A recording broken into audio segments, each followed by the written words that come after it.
Ngayong 2026, kritikal ang pagiging mapanuri ng bawat mamimili, lalo na sa pamimili ng grocery. Sa dami ng pagpipilian ng mga grocery store sa Pilipinas, hindi lahat ay pantay-pantay pagdating sa presyo, kalidad ng produkto, serbisyo at kabuuang karanasan. Marami sa ating kababayan ang nagbabahagi ng kanilang mga karanasan, mabuti man o hindi, tungkol sa mga sikat na supermarket at grocery chain sa bansa. Bilang mamimiling Pilipino, mahalagang alam natin kung saan sulit talaga ang pera natin at kung saan naman maaaring makaranas ng stress, dagdag gastos o mababang kalidad ng produkto. Sa video na ito, tatalakayin natin ang 5 grocery stores na dapat iwasan sa 2026 at 2 grocery stores na sulit puntahan batay sa mga pag-uulat, opinyon ng mga customer, trend ng merkado at praktikal na obserbasyon ng mga mamimili. Dahil sa tumitinding kompetisyon sa retail groceries at patuloy na pagtaas ng food inflation, marami ang naghahanap ng best value para sa kanilang hard-earned money. Sa kabilang banda, may mga tindahan naman na nagpapatunayan na kaya nilang magbigay ng magandang presyo, mas malinis at organisadong tindahan at mas maayos na serbisyo para sa mamimili.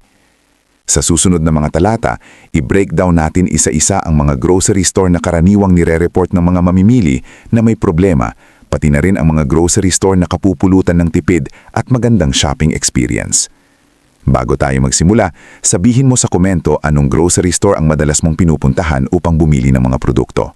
Sa tingin mo ba sulit ang pagpili mo? Ang bawat komento ay binabasa namin at upang makatulong sa kapwa nating Pilipino. Okay? Simulan na natin. Una, SM Supermarket, SM Markets. Sobrang haba ng pila at minsan mababang serbisyo. Isa sa mga pinakamadalas na irereport na grocery chain na pahirapan ng marami ngayong 2026 ay ang SM Supermarket, SM Hypermarket sa ilalim ng umbrella ng SM Markets. Maraming mamimiling Pilipino ang nagrereklamo tungkol sa sobrang haba ng pila sa cashier, lalo na kapag peak hours o weekends, na minsan ay umaabot ng 45 minuto hanggang higit 1 oras para lang makabayad ng mga pinamili nila. Ayon sa mga nag-post sa online forums kamakailan, madalas na hindi sapat ang bilang ng mga cashier na naka-open kahit maraming customer ang nakapila, isang bagay na nakakadagdag sa stress ng pamimili. Ang ilang reklamo rin ay tungkol sa kakulangan ng sapat na staff sa aisles at customer service counters, pati na rin hindi magandang kalinisan ng ilang carts at pasilidad sa loob ng store.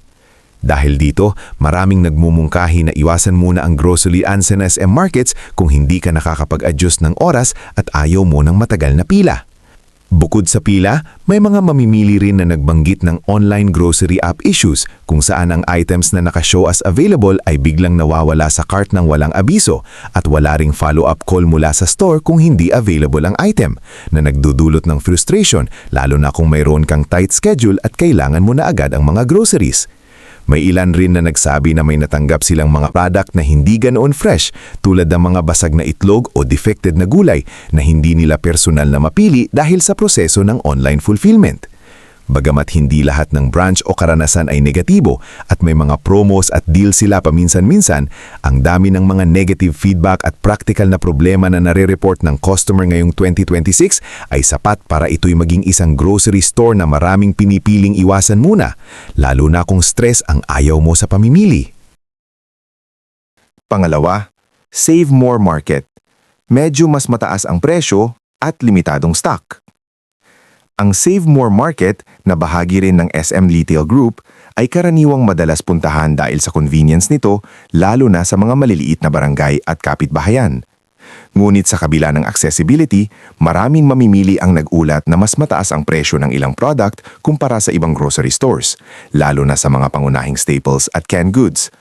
May mga nagbabahagi na kapag ipinakompare mo ang presyo ng bigas, mantika, delata at iba pang pang-araw-araw na bilihin sa ibang supermarket tulad ng Pure Gold or Super 8, karaniwang mas mahal ang presyo sa Save More, na isang malaking factor lalo na sa mga budget-conscious na pamilya. Bukod sa presyo, isa pang issue na naririnig ay ang limitadong stock ng ilang produkto, lalo na kapag may seasonal demand o promo. Dahil maliit ang floor space ng Save More kumpara sa mga malalaking hypermarkets, mas mabilis na nauubos ang mga popular na items gaya ng gatas, snacks o frozen goods at hindi agad na nare-restock. Ang ganitong sitwasyon ay pwedeng magdulot ng stress lalo na kung may urgent na kailangan kang bilhin. May ilang nag-report din na hindi ganoon kalinis o kaayos ang display ng mga items at minsan ang mga petsa ng expiration ay hindi napapansin. Bagamat convenient sa lokasyon at may loyalty perks pa rin kung meron kang SM Advantage card, para sa mga regular na mamimili, hindi ito ang pinakatipid o pinakamagandang option kung ang target mo ay malaking halaga ng groceries sa mas mababang presyo. Kung kaya't marami ang mas pinipiling mag-grocery sa mas malalaking grocery chains o ibang bulk stores na mas competitive sa presyo at stock availability. Kung nanonood ka pa rin ng video na ito at nakakatulong sa iyo ang mga impormasyong ito, paki-comment ng numero 2 sa ibaba para malaman kung nandito ka. At kung hindi ka pa nakasubscribe, inirerekomenda kong mag-subscribe ka at i-on ang bell notification para hindi mo makaligtaan ang mga susunod na videos. Ang iyong suporta ay tumutulong sa amin na makagawa pa ng magagandang content para sa iyo. Ngayon, magpatuloy kayo. Pangatlo, Dali Everyday Grocery. Mura pero maraming reklamo. Isa sa mga pinakatumutok na pangalan pagdating sa mga negative consumer feedback sa Pilipinas ay ang Dali Everyday Grocery. Ito ay isang hard discount grocery chain na kilala sa sobrang murang presyo ng mga produkto at mabilis na pag-expand sa Luzon. Ngulit, hindi biro ang dami ng reklamo laban sa kanila. Ayon sa consumer advocacy group na Malayang Consumer, maraming mamimili ang nagreklamo tungkol sa hindi tumpak na timbang at presyo ng mga produktong binibili doon. Kabilang na ang mga karne na may dagdag na yelo para tumaas ang timbang, isang practice na malinaw na hindi patas para sa mamimili. Ang grupo ay nagsampa ng liham sa Department of Trade and Industry, DTI, na nagresulta sa matinding pag-iimbestiga ng ahensya at pag-issue ng show cause order laban sa Dali sa ilang sangay nito dahil sa alleged sanitary issues, deceptive practices at mga discrepancies sa pagpapatong ng presyo sa resibo. Maraming consumers ang nagpo-post online tungkol sa mga karanasan nila na hindi maayos ang pagpipresyo. May mga item na hindi binili pero napapasama sa resibo, na kung minsan ay nalalaman na lamang nila pagdating sa bahay. Hindi rin mawawala ang mga reklamo tungkol sa customer service na tila hindi masyadong responsive sa mga hinaing ng customers. Sa kabila ng mababa ang presyo at dami ng branches, ang kalidad ng serbisyo at transparency sa mga bilihin ay nagiging malaking usapin. Dahil dito, marami ang nagbabala sa kapwa mamimili na mag-ingat at pag-isipan kung sulit bang magtiwala sa murang marketing ng Dali, lalo na kung may alinlangan sa kalidad ng mga produktong ibinebenta. Sa mga gustong mamili ng groceries na may tiyak na kalidad at patas na transaksyon, ang lugar na ito ay hindi dapat maging unang pagpipilian kung ang layunin mo ay kapayapaan ng isip at seguridad sa pera mo. Ang 4. All-day supermarket. Limitadong seleksyon at mas mahal sa ilang items. Ang all-day supermarket ay isang grocery chain na kilala dahil sa convenience store-style grocery shopping na may modernong setup.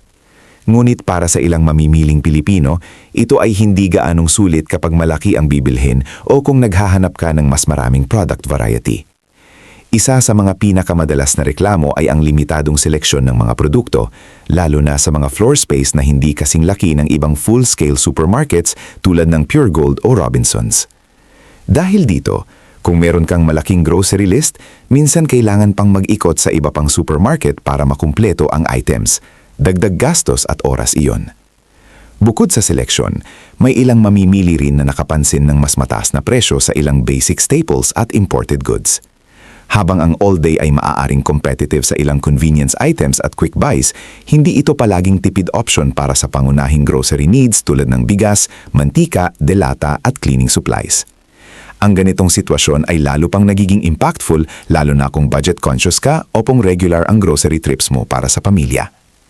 Ang isa pang factor na minsan pinupuna ay ang limbang aisle space at shelving. Lalo na sa peak hours, madali itong nagiging makipot at minsan masikip ang daloy ng customer sa aisles.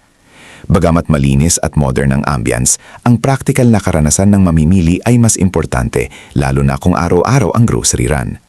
Kaya para sa marami, lalo na sa malalaking pamilya na kailangang mag-grocery ng maramihan, ang all-day ay hindi ang pinaka-ideal na puntahan at mas pinipili nilang mamili sa ibang grocery chains na may mas malawak na selection at competitive prices. Pang-5, Walter Mart Supermarket. Medyo mahal at hindi competitive ang promos. Isa pa sa mga grocery chains na kadalasang nire-report ng mga mamimili bilang hindi gaanong sulit noong 2026 ay ang Walter Mart Supermarket. Ang Walter Mart ay kilala bilang neighborhood supermarket na madaling puntahan, ngunit maraming mamimili ang nagsasabi na mas mataas ang presyo ng ilang product kumpara sa mas malaking chains tulad ng Pure Gold o Super 8, lalo na sa mga branded goods at packaged foods. Bagamat may mga promos paminsan-minsan, marami sa mga ito ay hindi sapat para ibaba ang kabuuang gastos ng pamimili sa isang malaking grocery haul. Bukod sa presyo, may ilang mamimili rin na nagdeklara na limitado ang seleksyon ng ilang product categories, lalo na sa mga imported goods o specialty items. Kung ikaw ay naghahanap ng mas malawak na options para sa mga international brands o niche products, madalas kailangan pang mamasyal sa mas malalaking supermarkets o membership stores tulad ng Landers o SNR. Ang isa pang issue na nabanggit ay ang hindi gaanong kalinaw na price tagging sa ilang items, kaya minsan ay nag-uundo ka ng oras para lang hanapin ang tamang presyo ng isang product. May mga nagsasabi din na ang customer service experience ay hindi consistent. May pagkakataon na may helpful staff, mulit minsan ay mahirap din humanap ng assistance sa aisle kapag kailangan mo ng tulong. Dahil dito, para sa marami, ang grocery run sa Walter Mart ay parang hindi sapat ang savings o sulit para sa oras at effort na ginugugol. Kahit na accessible at malapit sa mga residential areas, para sa mga budget-savvy na mamimili ngayong 2026, madalas itong nasasama sa listahan ng grocery stores na pwede iwasan, lalo na kung may ibang mas tipid at mas maraming options. Dalawang grocery stores na sulit puntahan, batay sa mga pag-uulat, opinyon ng mga customer, trend ng merkado, at praktikal na obserbasyon ng mga mamimili. Una, Pure Gold, sulit na grocery store. Sa kabilang dako, ang Pure Gold ay madalas na irerekomenda bilang isa sa mga grocery stores na sulit puntahan sa Pilipinas. Kilala ito sa competitive na presyo ng essential items tulad ng bigas, canned goods, mantika at iba, lalo na kapag may flash sale at exclusive discounts. Batay sa iba't ibang price monitoring reports at independent consumer survey sa Metro Manila, madalas nakabilang ang Pure Gold sa may pinakamababang presyo sa basic commodities kumpara sa ibang malalaking supermarket chains. Dahil dito, marami ang nagsasabing mas nakakatipid sila sa weekly o monthly grocery budget. Ayon sa mga pag-aral tungkol sa consumer behavior, mas pinipili ng mga pamilyang Pilipino ang grocery store na may malinaw na presyo, regular promos at loyalty rewards programs, mga aspetong aktibong pinalalakas ng Pure Gold. Malaking tulong din ang kanilang reward system para sa long-term savings, lalo na sa mga budget-conscious na mamimili. Bukod sa presyo, pinapahalagahan din ng maraming customer ang maayos na store layout at consistent na availability ng stocks. Ipinapakita ng retail research na ang organisadong tindahan ay nakababawas ng impulsive buying at stress sa pamimili. Kung hanap mo ay value for money, accessibility at maaasahang supply ng daily essentials, nananatiling isa ang Pure Gold sa mataas ang rating na pagpipilian ng maraming Pilipino. Pangalawa, Super 8 Grocery Warehouse, warehouse-style savings. Isa pang grocery store na talagang sulit puntahan ngayong 2026 ay ang Super 8 Grocery Warehouse. Kung ikaw ay mahilig mag-bulk purchase o mag-stock ng pantry staples, cleaning supplies at household essentials, malaking tulong ang warehouse-style pricing nito. Ayon sa mga pag-aaral sa consumer behavior at retail economics, mas bumababa ang cost per unit kapag mas marami ang binibili dahil sa economies of scale at mas mababang distribution cost. Ibig sabihin, kung marunong kang magplano ng grocery list at may sapat na storage sa bahay, mas makakatipid ka sa pangmatagalan. Ito ang dahilan kung bakit paborito ito ng maraming pamilya at maging ng mga sari-sari store owners na kailangang magbantay sa kanilang tubo. Kilalang kilala rin ang Super 8 sa kanilang reward system at buwan ng promos. Batay sa marketing research, ang loyalty programs ay nakakatulong sa mga mamimili na magkaroon ng structured savings dahil sa exclusive discounts at targeted deals. Para sa mga madalas mamili, ang ganitong sistema ay nakakapagpababa ng overall grocery expenses sa loob ng isang taon. Kapag sinabayan pa ng bulk bundles at special sale periods, mas lumalaki ang natitipid kumpara sa traditional supermarkets na naka-regular shelf pricing. Marami sa mga frequent shoppers ang nagsasabing ang tunay na lakas ng Super 8 ay nasa malinaw nitong value proposition. Mas simpleng store layout, mas kaunting display frills, pero mas pukos sa mababang presyo. Kahit hindi ito kasing laki ng ibang hypermarkets, ang consistent per unit savings ang dahilan kung bakit sulit bumalik.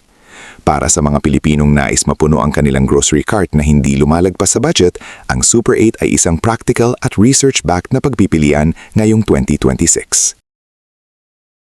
Pangwakas na kaisipan.